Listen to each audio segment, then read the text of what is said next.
Here, my name is Damien from Waterstone Insolvency, and I'm here with Brent Norling from Norling Law.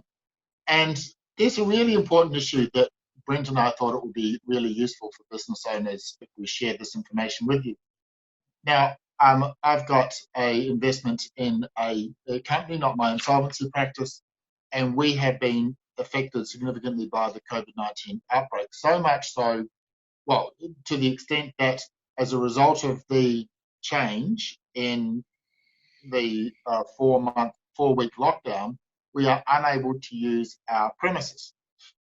And so, Brent, I consulted my lease, and in my lease there was a clause that appeared to give me or my company the right not to pay the lease during the period of the stand down.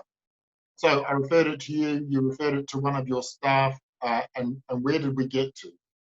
Yeah, so before I launch into that, it's great to connect with you here, Damien. We're using Zoom because that's what you do in the COVID-19 outbreak. It stresses me to have to socially distance myself from you, but we're making it work anyway. So, yeah, look, it's understandable, Brent. You're only human. So, look, the deed of lease that we're talking about is the standard Auckland District Law Society deed of lease, which is the one that we see time and time again, probably the most common one out there. And this deed of lease allows for some provisions around no access in an emergency. And I've got it here, and I think it's helpful if I read it just a little bit. So what it says is, if there is an emergency and the tenant is unable to gain access to the premises to fully conduct the tenant's business from the premises because of reasons of the safety of the public or property, or the need to prevent, reduce, or overcome any hazard, harm, or loss that may be associated with the emergency, including, I'm going to skip the irrelevant ones, restriction on occupation of the business, the premises by any competent authority. Let's pause there, and let's just assume that the New Zealand government is a competent authority. Legally, I'm sure it is. For the purposes of the courts, I'm sure it would be. Yeah. And then if you can tick those boxes, then a fair proportion of the rent and outgoing shall cease to be payable for the period commencing on the date when the tenant became unable to gain access to the premises to fully conduct the tenant's business from the premises until the inability ceases. So to break that down, if there's an emergency and the tenant's unable to gain access to fully conduct their business because of reasons of safety of the public or property, or need to prevent or reduce, overcome any hazard, and that restriction on occupation is by a competent authority, i.e. the New Zealand government, then you don't pay rent during that relevant period. And this is going to be really, really relevant heading into particularly stage 4 of our government's COVID response, possibly stage 3, but we're talking about a 48-hour period, so it's not a big issue. But certainly stage 4, we're being told non-essential businesses stay at home. And so, I think there's a real opportunity here for businesses to utilise this provision. Look, it's not without risk. It's certainly not without risk. Well, the next clause effectively states that there is an ability, say, for the landlord to terminate the lease with 10 working days' notice if they also believe, and the wording here is it that at any time prior to the termination established with reasonable certainty that the tenant is unable to gain access to the premises for the period. And this links back to an earlier part of the part of the deed of lease, and in the schedule there is a no access period that's highlighted here, and on this particular draft lease it's 9 months, and so that clause would be read as if you can't access it during a 9-month period, then the lease can be terminated. And some leases are going to be much lower than 9 months, and so it really just depends on the specific lease. So I suppose What does that mean in practical sense? So if we say we can't access the lease for 1 month, the premises for 1 month, is the landlord, and the landlord agrees with that, is the landlord able to cancel the lease in that 1 month? No, if the period that we've referred to before is 9 months, then no.